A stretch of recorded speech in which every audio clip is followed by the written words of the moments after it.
ধরে নাও তোমার রামুর একটা বন্ধু আছে, তোমরা দুজনে একসঙ্গে টিউশনে যাও, প্রতিদিন স্কুলে যাও, কিন্তু তা সত্ত্বেও রাম তোমার থেকে বেশি নাম্বার পাচ্ছে। কিন্তু তুমি বুঝতে পারছো না রাম কেন তোমার থেকে বেশি নাম্বার পায়। কিন্তু তোমার আর চিন্তা করতে হবে না, আমি তোমাকে এমন কিছু কথা বলবো যেটা দেখলে তুমি তোমার ভুল বুঝতে পারবে। তো চলো ভিডিওটাকে শুরু করা যাক। তো নাম্বার ওয়ান, তুমি স্কুল বা টিউশন থেকে বাড়ি ফেরার সময় তুমি ঘরে এসে তোমার হোমওয়ার্কগুলো রিভিশন করো না। ধরে নাও তোমাকে তোমার স্যার একটা হোমওয়ার্ক দিয়েছে যেটা দুদিন পর নেবে। তুমি কি করলে, যেদিন পর নেবে তোমার স্যার তার আগের দিন রাতে সেই বিষয়টা নিয়ে পড়লে। এতে কি হলো, যেদিন তোমার স্যার সেই পড়াটা বুঝিয়েছিল সেদিন তুমি সেটা বুঝেছিলে, তারপরে সেটা প্র্যাকটিস না করায় আর আগের দিন রাতে তুমি সেটা পড়ায় তুমি পড়া ভালো দিতে পারলে না।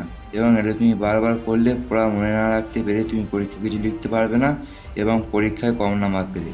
নাম্বার টু, বেসিক ক্লিয়ার করতে হবে, মুখস্থ না করে ভালো করে বুঝতে হবে এবং সেটাকে বারবার লিখবে।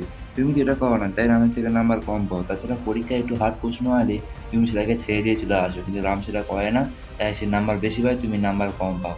তাই সবসময় সব কিছু বেসিক ক্লিয়ার করবে, ভালো করে বুঝবে এবং পরীক্ষায় কোনো প্রশ্ন ছাড়া যাবে না, যা হোক না যা হোক লিখে দিয়ে আসবে। নাম্বার থ্রি, তোমার টপিক থেকে কোশ্চেনগুলোকে বিভিন্ন ভাগে ভাগ করতে হবে। মোস্ট ইম্পর্টেন্ট কোশ্চেনগুলোকে 4 করে মুখস্থ করবে। তুমি ইউটিউব বা প্রশ্নবিদ্যা থেকে সাহায্য নিতে পারো এবং তোমার আগে যারা এই সমস্ত পরীক্ষায় দিয়েছে তাদের কাছ থেকে তুমি প্রশ্ন কালেক্ট করো এবং সেই প্রশ্ন কালেক্ট করার পরে তুমি সেটাকে ভালো করে প্র্যাকটিস করো, মুখস্থ করো, ভালো করে পড়ো। এতে তুমি পরীক্ষায় ভালো নাম্বার পাবে। তো হ্যাঁ, ভিডিওটা শেষ করার আগে আমরা সংক্ষেপে জিনিসগুলো দেখা যাক।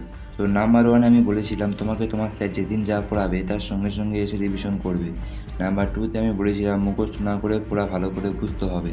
এবং সর্বশেষ নাম্বার থ্রিতে আমি বলেছিলাম যারা আগে সেই সমস্ত পরীক্ষা দিয়েছে তাদের কাছ থেকে প্রশ্ন কালেক্ট করে সেগুলোকে ভালো করে পড়তে হবে।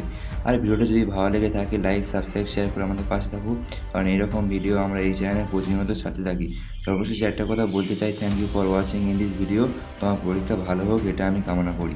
ধন্যবাদ।